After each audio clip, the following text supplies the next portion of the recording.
எல்லாருக்குமே தெரியும் இது மாயன்கீரைங்கிறது. மாயன்கீரையை பற்றின விரிவான பதிவெல்லாம் நம்ம ஏற்கனவே நிறைய தகவல்கள் இதை பற்றி கொடுத்துருக்குறோம். இந்த மாயன்கீரையில் இந்த பால், இது ஒடிச்சா பால் வருது பார்த்தீங்களா? இப்போது நமக்கு பூரான் கடிச்சோ இல்லை இந்த குளவி கொத்திலாம் கையெல்லாம் வீக்கமாகும். அப்போ இந்த செடி இருந்தால் இந்த பார்த்திங்கன்னா உடச்சா இந்த மாதிரி பால் வரும்.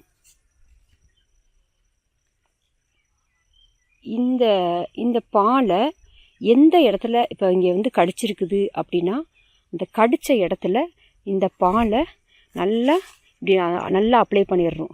அது நல்லா அப்ளை பண்ணிங்கன்னா அந்த வலி, அந்த நெடி இருக்குது பார்த்திங்களா, ஒரு மாதிரி கடுகடுப்பாக இருக்கும். அந்த கடுகடுன்னு இருக்கிறது பூராமே குறைஞ்சி வீக்கமே நல்லா வற்றிடுங்க. எனக்கு பார்த்திங்கன்னா கைகளை நல்லா கடித்து ரொம்ப வீக்கமாகி போயிருந்தது. வேறு எந்த இதுவுமே எடுக்கலை. இந்த மாயன்கீரையோட இந்த பாலை தான் நல்லா தேய்ச்சேன். நல்லா அது மேலே படுற மாதிரி வச்சா அந்த வீக்கமும் போயிடுச்சு, கடுகடுப்பான அந்த வலியுமே குறைஞ்சிருச்சு. இது என்னுடைய சொந்த அனுபவம். பொதுவாக வந்துட்டு மாயன் கலாச்சாரம் பற்றி நிறைய கேள்விப்பட்டிருப்பீங்க. எனக்கு அதில் ரொம்ப பிடிச்சி தான் அதை பற்றின தேடலில் போகும்போது தான் இந்த மாயன் கீரையை பற்றின தகவலே எனக்கு ஃபஸ்ட்டு தெரிய வந்தது. அதுக்கப்புறம் தான் அதை இங்கே கொண்டுட்டு வந்தோம்.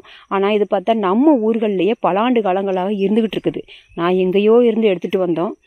பட் இங்கேயே இயல்பாக இருக்குது. இங்கே இதை ப்ரெஷர் கீரைன்னு சொல்லி எல்லோரும் பயன்படுத்தியிருக்கிறாங்க. அப்போது இப்போ அவ்வளவோ நம்மளுடைய மரபு சார்ந்த உணவு பழக்கம் கடத்தப்படாததுனால இது எப்படி பயன்படுத்தணுங்கிறது தெரியாமலே போயிருக்குதுங்க. ஸோ எப்போவும் இதை வந்து சமைக்காமல் சாப்பிடக்கூடாது. ஏன்னா இந்த பால் வர்றதுனால நம்ம வயதானவர்கள், முன்னோர்கள் வந்து நம்மக்கிட்ட சொன்ன தகவல்களும் அதுதான். ஒரு சில்வர் பாத்திரமோ இல்லை மண் பானைங்களோ அந்த மாதிரி ஏதாவது நம்ம பயன்படுத்தி இதை வந்து சமையல் பண்ணலாம். சில்வர் கடாய் அது மாதிரிலாம் நீங்கள் வந்து பயன்படுத்திக்கலாம். குக்கரெல்லாம் இருக்கும் இல்லையா, அந்த பேஸு, அந்த கீழே இருக்கிற பாத்திரத்தை கூட வச்சு நீங்கள் பயன்படுத்திக்கலாம். ஈயம் மட்டும் பயன்படுத்த கூடாதுங்கிறது சொல்கிறாங்க நம்ம பெரியவங்க. ஸோ அது மாதிரி பண்ணிக்கலாம். ஸோ இதில் முக்கியமாக இந்த பால் இந்த மாதிரி சின்ன சின்ன பூச்சிக்கடிகளுக்கு ஒரு மருந்தாக இருக்குங்க, குணப்படுத்துது.